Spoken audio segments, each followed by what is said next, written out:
sequence pathway might very well be a path destined to be crazy and filled with despair.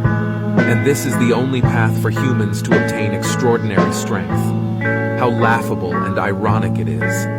We strive to save ourselves, only to better destroy ourselves. There was an idea to bring together a group of remarkable people,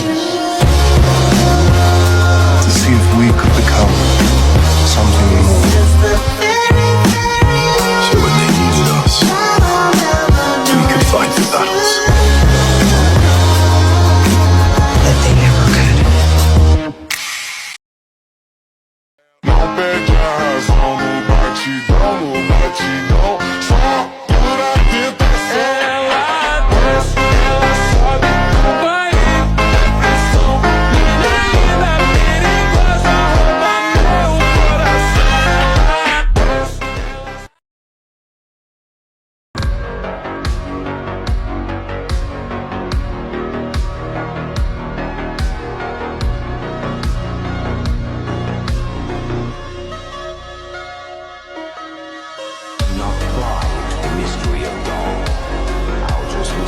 Soon disappeared, but it continued resounding in everyone's ears, making them realize a reality.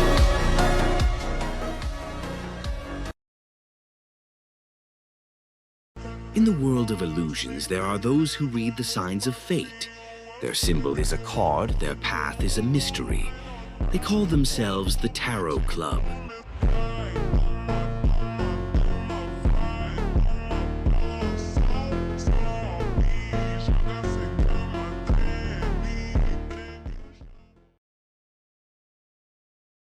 Our organization's members come from different places and join for different reasons, choosing to change their own faith in the process. As for what happened before that, their lives remain their own.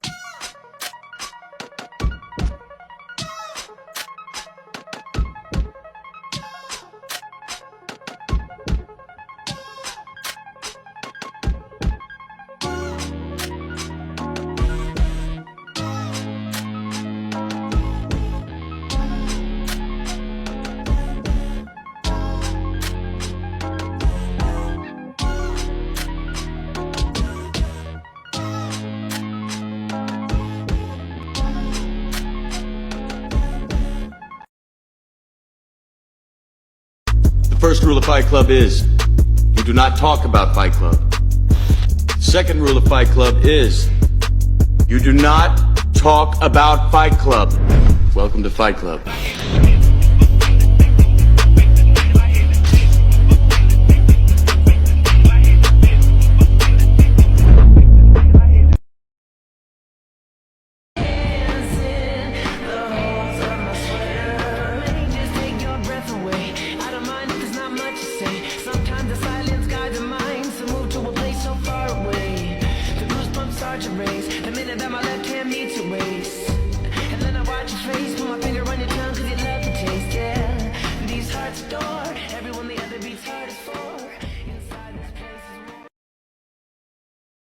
At that moment, seeing Mr. Fool's brief moment of silence, Cataleya resisted her unease and lifted her head slightly, observing the existence behind the thick gray fog without a trace, in an attempt to figure out his true intentions so as to give a better response. The dark purple hue in her black eyes produced a sense of mystery as her eyes penetrated through the gray fog and saw the Fool. Suddenly, Cataleya's eyes heated up as illusory blood bled from them. A sinister, terrifying, and depraved language and an indescribable roar sounded in her ears. Her face, hands, and the areas that weren't concealed by her clothing had quickly cracked open, revealing her flesh and blood. Inside, black worms and white moths squirmed before forming all kinds of indescribable eyes. Do not pry into the mystery of God. Alger's whispers soon disappeared, but it continued resounding in everyone's ears, making them realize a reality. Although Mr. Fool often didn't put on any airs and seldom spoke, nearly answering every request they had, making them find him warm. He was ultimately a god, a god whose mysteries shouldn't be pried into. He was a god that transcended reality.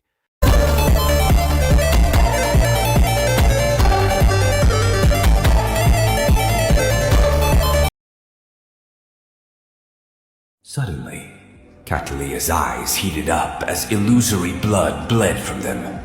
A sinister, terrifying, and depraved language and an indescribable roar sounded in her ears. It instantly filled her senses with extreme pain as her body began to convulse and tremble uncontrollably. Catalea's cries and painful grunts resounded above the gray fog, causing Alger, Emlyn, Fours, and company to exchange looks as though they could sense the pain she was suffering. At this moment, Alger said in a deep voice, as though he was warning himself, "Do not pry into the mystery of God." Alger's whispers soon disappeared, but it continued resounding in everyone's ears, making them realize a reality. Although Mr. Fool often didn't put on any airs and seldom spoke, nearly answering every request they had, making them find him warm. He was ultimately a god whose mystery shouldn't be pried into. He was a god that transcended reality.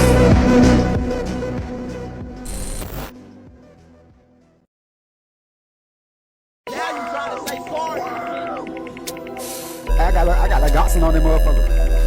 Fuck.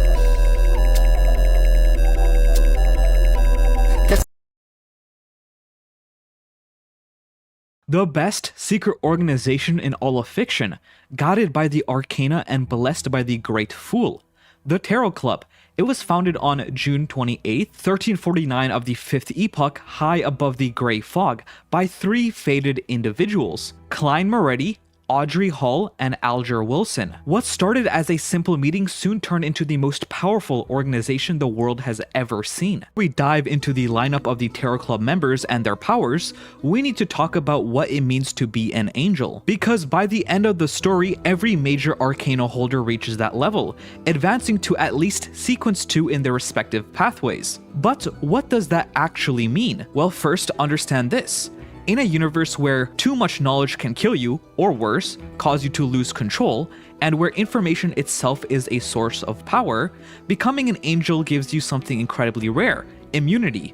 Angels can learn the true names of great old ones, dive into most forbidden knowledge, and walk away without being driven insane. They can even travel through the cosmos, assuming their abilities allow it, without instantly being corrupted. That said, unless you're an angel from the door pathway, which we'll explain once we get to Miss Magician, or you're protected by a higher entity, cosmic travel is still a huge risk. But anyway, an angel's true power goes even further than this, since they also gain the ability to transform into their mythical creature forms, a terrifying power that becomes their ultimate weapon against opponents below sequence 2. These forms are so overwhelming that just witnessing them can cause madness or even death. Lower level Beyonders simply can't survive the pressure of mythical forms. In other words, don't look directly at angels, ever. Lastly, we arrive at one of the most defining traits of angels, their authorities.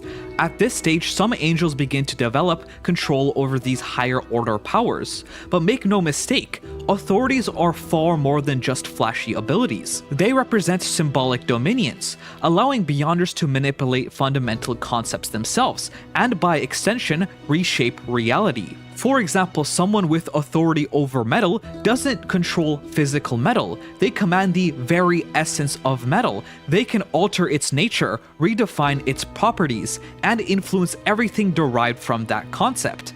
This is where abstraction begins to take hold. It marks a dramatic leap in power. With authority, a Beyonder's combat capabilities and their influence over the world grows exponentially, and with none other than Miss Justice.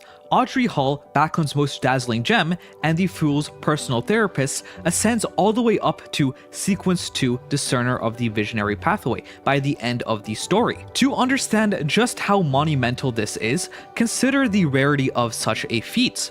Across the entire universe, only 9 to 11 individuals can ever hold the title of a Sequence 2 on this pathway. That's not just per nation, per world, or even per galaxy. This is total. This limitation applies to every angel in every pathway, which makes it a lot more astonishing that even the weakest core members of the Tarot Club have reached this level. Such is the greatness of the Tarot Club.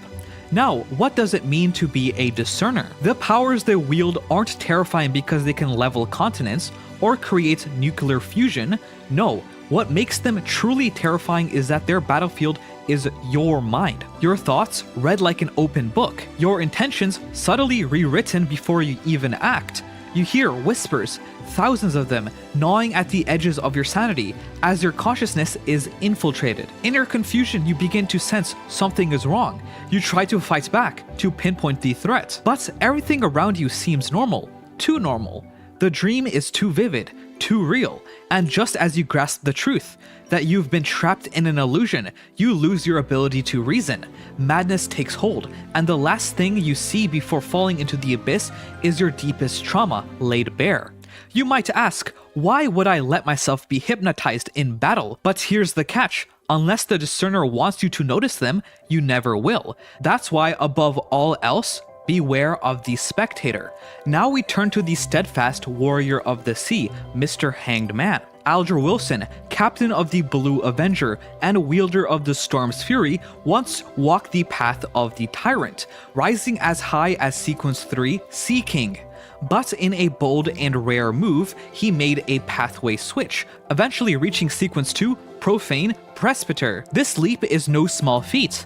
To switch pathways and still ascend is a testament to Alger's unmatched will and adaptability. Before we talk about his powers as an angel, let's take a moment to recall what Alger could do as a Sea King. He could summon forests of lightning, powerful enough to span hundreds of meters. He could stir the sea into chaos, unleashing calamities like hurricanes and tsunamis with ease. And he can conjure wind that shatters the sound barrier, tearing through ships, men, and beasts alike. On the ocean, no one stood a chance against him. A Sea King is the storm incarnate, an unstoppable force in his domain. And this was only the beginning. Upon becoming a profane presbyter, Alger's abilities take a darker, more horrifying turn.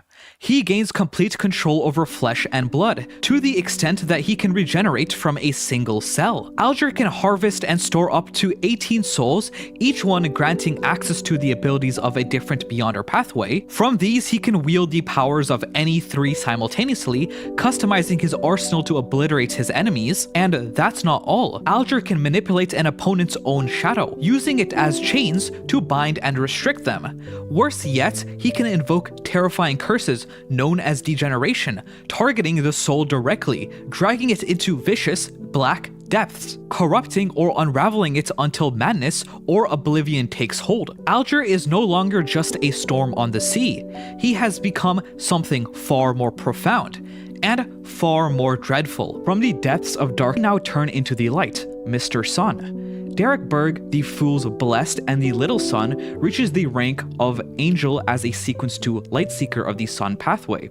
The essence of the Sun pathway lies in holiness and purification. As an angel of this path, Derek radiates divine brilliance, dispelling evil, death, and all that hides in shadow. His illumination pierces every shroud, allowing him to gaze safely upon all that is fallen and corrupted. By his mere presence, he instills hope in his allies and strengthens their resolve. With a flash, he can strike down his foes, launching spears or beams of light. Guided by an unwavering sense of justice, Derek's abilities grow ever stronger when he acts in harmony with his principles. And in moments of need, he can call upon the sun's blessing to clad himself and his companions in holy armor, shielding them against the depraved. Next, we move on from the brilliance of the sun to the mysterious power of the moon, Mr. Moon. Emlyn White, the doll collector and the messiah of the Sanguine, advances to Sequence 2 Life Giver of the Moon pathway. Emlyn is a master potion crafter, capable of brewing elixirs with various effects that make his battle style extremely versatile. He can shift the conditions of the battlefield to his advantage, exploiting his opponent's level of spirituality. His regeneration is nearly unstoppable. Unless struck directly in the heart, he can quickly recover from almost any wound. Emlyn can also create living creatures creatures at will, opening multiple doors of summoning, calling forth ancient and powerful beings from the spirit world or the cosmos to aid him in battle. Now we move on to Katlia, the Queen of the Stars and the Captain of the Stars Pirates. She is a Sequence 2 sage from the Hermit pathway. This pathway primarily focuses on information and its manipulation. At this level, Katlia can transform herself into a torrent of information, allowing her to bypass most obstacles and become nearly invulnerable to most attacks. She can also forge her body into mystical knowledge to produce unique spells with a variety of effects. Katlia is capable of injecting useless or misleading information into her opponent's minds to confuse them, as well as using clairvoyance to witness scenes from the past, present, and even glimpses of the future. This ability enables her to uncover hidden clues or anticipate enemy attacks. Moreover, she can reenact myths, causing phenomena that mirror the events of those legends. The power of these reenactments depends on how widely known the myth is. Obscure or secret myths can grant her spells an almost unimaginable level of power. Up next is Mr. Star. Leonard Mitchell, the dear poet of the Fool and the host to a Parasite, ascends to Sequence 2, Servant of Concealment of the Darkness pathway. Leonard wields the powers that embody fear, secrecy, and serenity. He can plunge an entire city into sleep, creating a nightmare world on a massive scale. Within it, he can strike terror deep into the soul of his enemies, or in contrast, bring a profound sense of calm and peace to those he wishes to protect. As a servant of concealment, he can forge contracts with dozens of spirits, drawing upon their support and unique abilities, yet his most defining gift is his ability to hide anything, a secret, a person, or an object within his own manifested realm of concealment. To outsiders, it appears as if he has erased the target from existence itself. Now we move on to Misjudgment. Zio Derecha, the director of MI9, rises to Sequence 2, Balancer of the Justiciar pathway. As a balancer, Zio embodies order and authority. She can manipulate the balance between chaos and order, reshaping the laws of nature themselves to suppress her enemies. Her power allows her to restrict actions, preventing opponents from using their abilities, or even delivering a verdict from afar, executing judgment instantly. When necessary, she can exile targets to a void, removing them entirely from the battlefield. We step into the realm of space and time. Miss Magician herself. Forswald, the celebrated author and last hope of the Abraham family, surpasses her peers by ascending to Sequence 1, Key of Stars of the Door pathway. Force commands the power to bend space and time at will.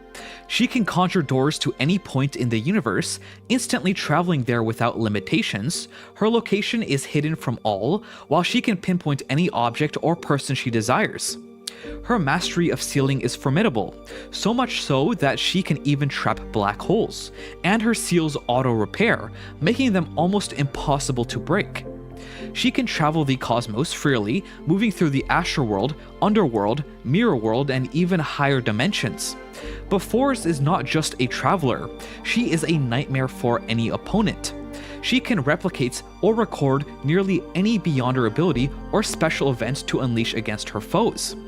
By continuously teleporting in and out of the battlefield, she exists simultaneously in multiple places, making her nearly impossible to pin down. With that, we conclude the chapter of angels in this club. We arrive at the mightiest of them all, Klein Moretti, the fool who doesn't belong to this era, the mysterious ruler above the gray fog, the king of yellow and black who wields good luck, and the first human in history to reach the level of a full pillar of the universe by ascending to Lord of Mysteries. Through this, Klein controls the Fool, Error, and Door pathways, as well as the Sephira Castle Sephiroth. As the dominator of the spirit world, his authority is absolute. He can seal the entire spirit world at any moment. When he does, all abilities, all authorities, even symbolism become ineffective. Nothing can manifest unless Klein allows it. This power also makes him aware of every event connected to the spirit world, every opportunity, every mishap. Nothing escapes his perception. One of his most crucial symbolisms is change.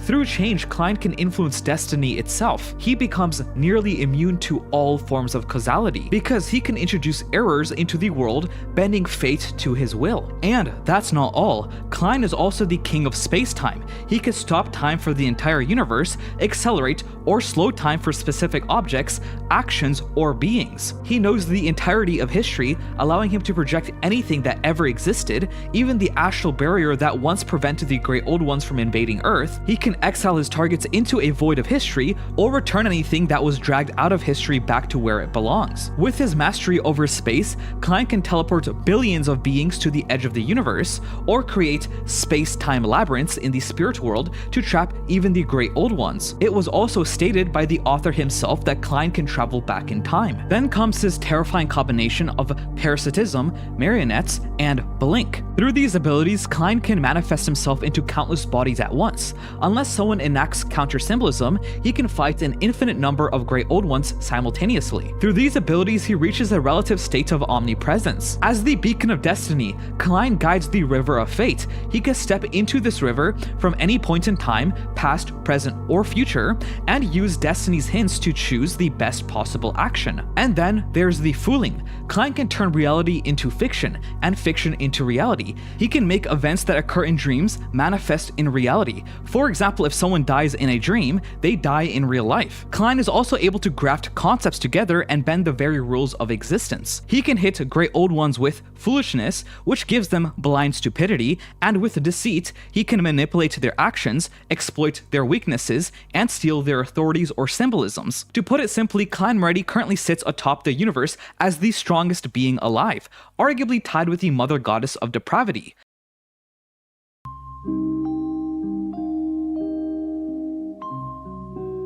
你们好，梅高欧斯小姐，拉尔乌斯的未婚妻。她之前似乎精神出了点问题，说自己的孩子在娘胎里就会吹口哨。梅高欧斯小姐，你到这儿来有什么事吗？不知道为什么，我忽然就想着到佐特兰街来，忽然就想着上来看一看。她的精神问题越发恶化了呀。上次没来得及开灵室。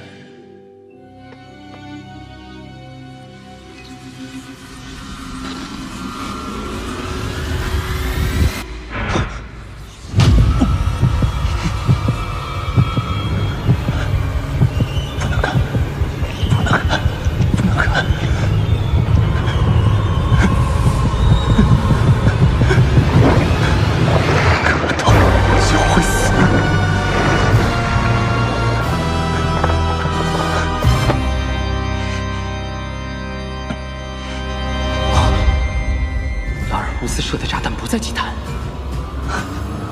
而是梅高乌斯身体里的邪恶存在。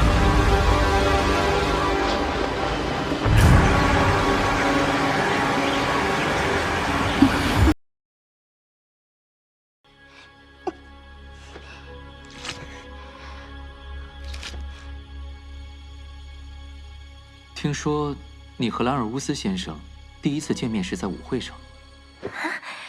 是的。我第一次见他，是在市议会的舞会上。他很优秀，帅气又多金，是当晚女孩们最关注的青年企业家。当时有很多漂亮女孩期待和他跳舞，但不知道为什么，他只邀请了我。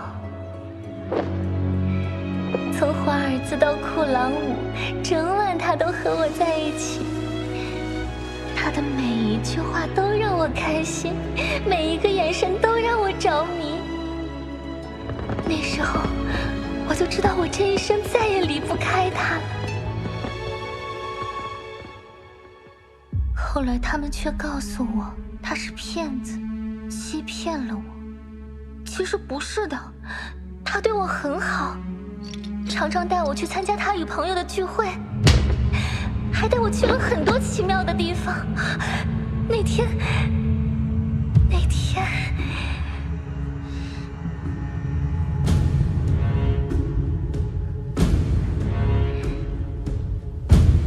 他送了我一根项链，还说要给我一个惊喜。Let's raise our glass to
superficiels, ils ignorent tout du cœur. Lui, c'était tout mon monde, et bien plus que ça. J'espère le revoir là-bas dans l'au-delà. Aidez-moi tous ces fonds, puisqu'il n'est plus là. Si tu mon bel amour, mon beau soldat, que tu me fais tourner dans le vide, vide, tourner dans le vide, vide, tourner dans le vide. Tu m'as fait tourner dans le vide, vide, vide, tourner dans le vide, tourner dans le vide. Tu m'as fait tourner.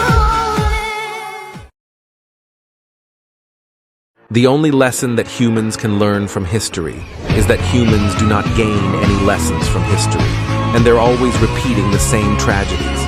A sequence pathway might very well be a path destined to be crazy and filled with despair, and this is the only path for humans to obtain extraordinary strength. How laughable and ironic it is that we strive to save ourselves, only to better destroy ourselves. At the peak of power in the world of Lord of Mysteries stand beings who have ascended to the apex of their respective pathways. These beings are known as gods. So what even is a god within LOTM? As I've explained in previous videos, the power system is made up of 22 distinct pathways, each containing 9 sequences ranging from sequence 9, the weakest, to sequence 1, the most powerful. But what if I told you there was a level beyond even sequence 1? That's right, sequence 0. This is the realm of the so-called true gods. So just how powerful are these beings? This god title is no joke. Simply being in their presence is enough to shatter your mind and erase your existence. They are conceptual entities, living embodiments of the authorities and domains of their respective pathways. All concepts and everything that stems from those concepts fall under their control, so long as they originate from the authority they embody. To give you a sense of scale, some known authorities include space, time, fate, change, history, dimensionality, truth, and uncertainty, among countless others. There are far too many to list. For example, a god wielding the authority of space has total control over all concepts and extensions of space. They can ascend into higher dimensions or erase 11-dimensional structures from existence. Meanwhile, one who embodies the authority of mirrors exists as the living essence of the mirror world. Such a being is effectively immortal, only capable of true death if every mirror across all of the countless realms and dimensions is completely destroyed. And it doesn't stop there. At this level, some gods can change, rebuild, or even destroy anything, whether it's a physical object, an abstract concept, a rule, or even logic itself. But the exact way this works depends on each god's specific pathway. Reading these abilities out loud feels kind of crazy because they sound way too overpowered. So with all of these ridiculously strong beings, you might be wondering, how many true gods are there? The unsurprising answer is not many. That's because every pathway can only have one true god at sequence 0. There can't ever be two at the same time since each sequence 0 is completely unique to its pathway. But why is that? What actually limits the number of gods per pathway? Well, to reach godhood, a Beyonder has to absorb all 3 sequence 1 Beyonder characteristics of their pathway, plus the pathway's uniqueness. That means no other angel can move past sequence 2 because there just aren't enough resources. With only 3 sequence 1 characteristics in total, it's impossible for more than one Beyonder to cross the last threshold and become a true god. And then there's the uniquenesses, which play an even bigger role. So what exactly is this uniqueness? A uniqueness is the single most important Beyonder characteristic of a pathway. It represents the pathway's authority and symbolism, and it's absolutely required for anyone who wants to reach sequence 0. As the name suggests, it's one of a kind. Only one exists for each pathway, and no ability can copy or bypass that. Most of the time, a uniqueness is something abstract or conceptual.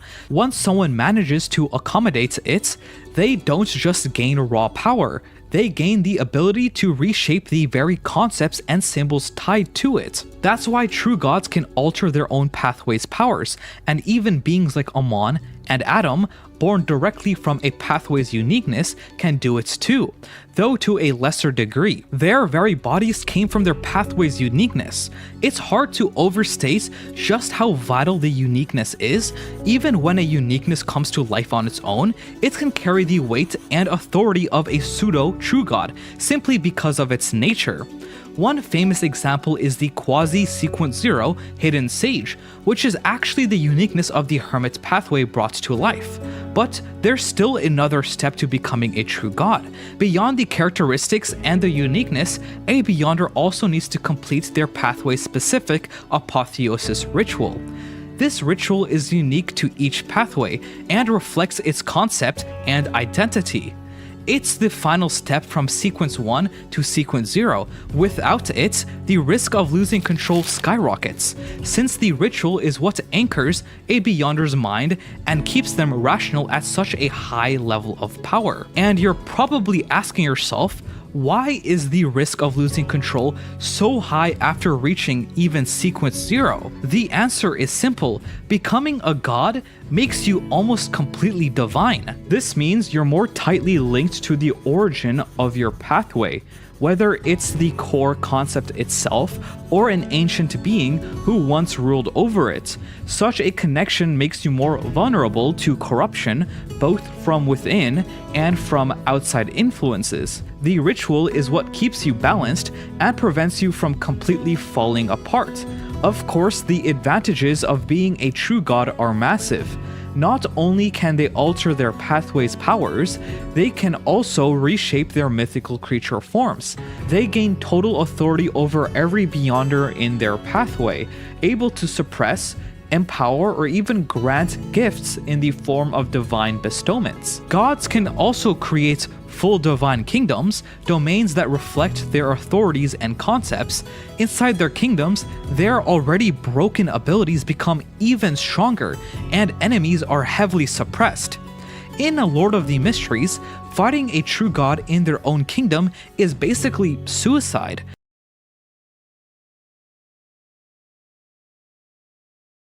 You and I are merely bugs ensnared by fate.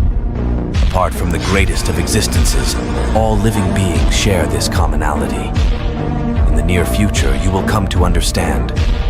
Death is the end of all things, and madness is an eternal melody.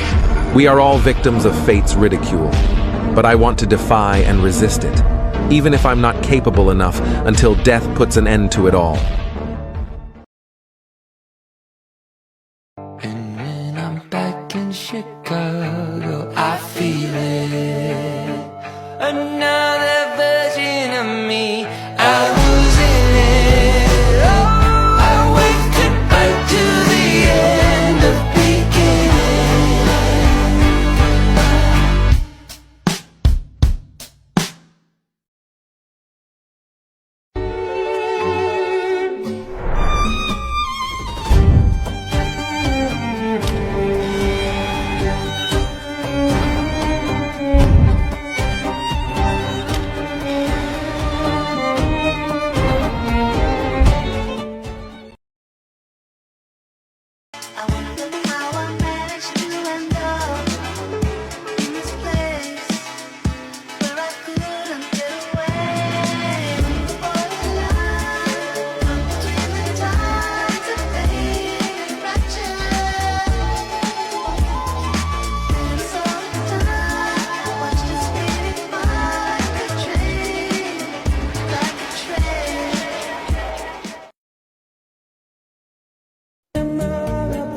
先生，请问您是？夏洛克，莫里亚蒂。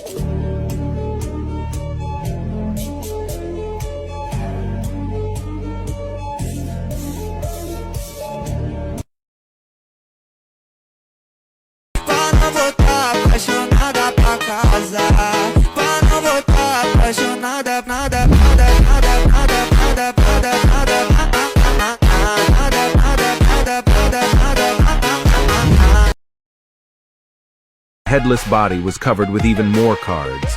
each separately depicting the Chariot, the Hermit, Death, and more cards of different suits comprising of chalice, scepters.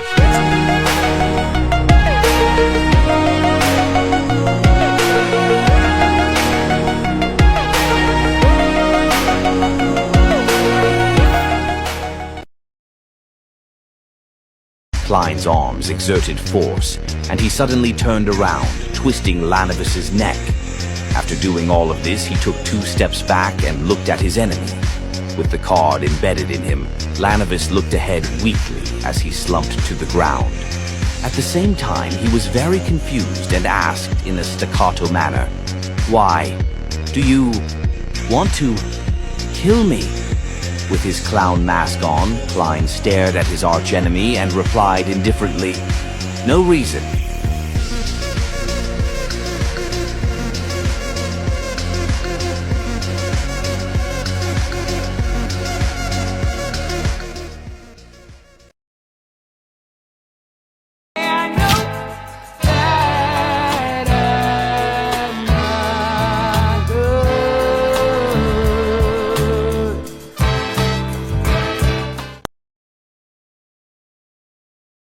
If the organization that uses the tarot cards as its code name is really an organization that believes in the Fool, then there is someone who can answer my third question.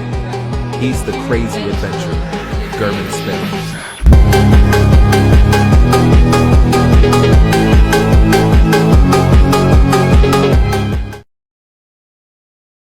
This was the crazy adventurer, Hermit Sparrow, who had a bounty of £50,000 from just a single country.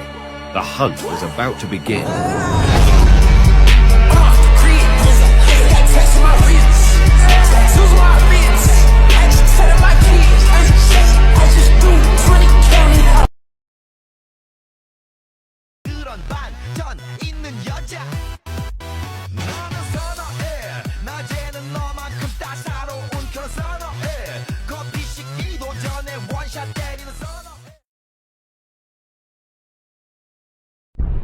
I wouldn't reject them from giving me money. That's basic courtesy. I've always been very polite, even if I'm facing prey. Who am I? I am the blessed of the spirit world and the Sephira Castle, the mystery stemming from ancient times, the witness of an extended history, angel who redeems mankind, protector of all impoverished children, the great Hermit Sparrow. Dear, oh dear, what was it? The hunt, the blood, or the horrible dream? Tonight, Hermit joins the hunt.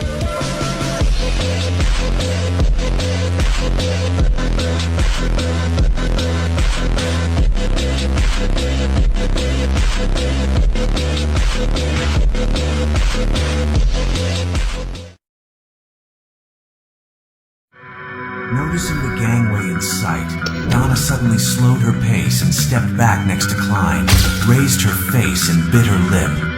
Uncle Sparrow, since that kind of power definitely brings about threats and madness, why did you choose to have it? She had thought about this question for a long time before finally mustering the courage to ask. Klein was startled, and he instinctively formed a smile. For my dream. Then he lowered his voice and said 2 words. And protect. Protect. Donna mumbled the word in a slightly lost voice, picked up her pace, and caught up with her parents. I don't have any chance of survival if I don't gamble. There'll be that sliver of hope if I gamble on it. I won't sit back and wait for death.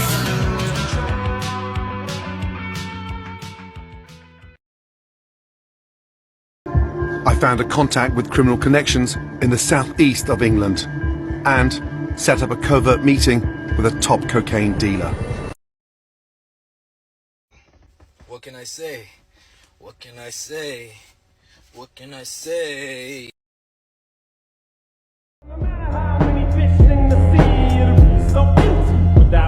Now this looks like on top of me, so everybody just follow me, cause we need a little controversy, cause it feels so empty without me. I said this looks like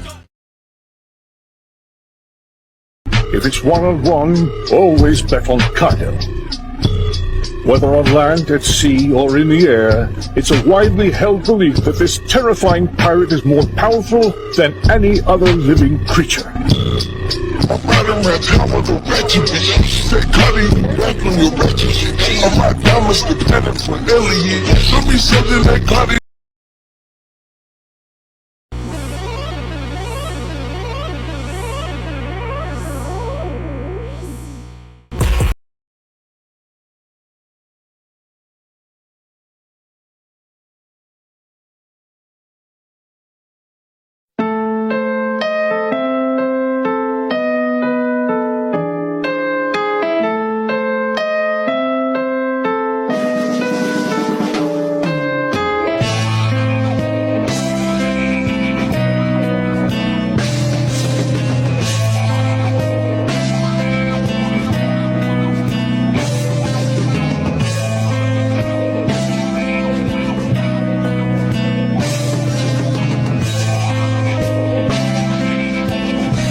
Klein slowly stood up and walked towards the window.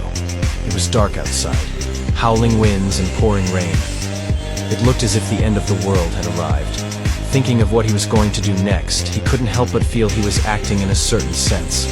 Smiling, he muttered to himself in a low voice, "Tonight, German Sparrow joins the hunt."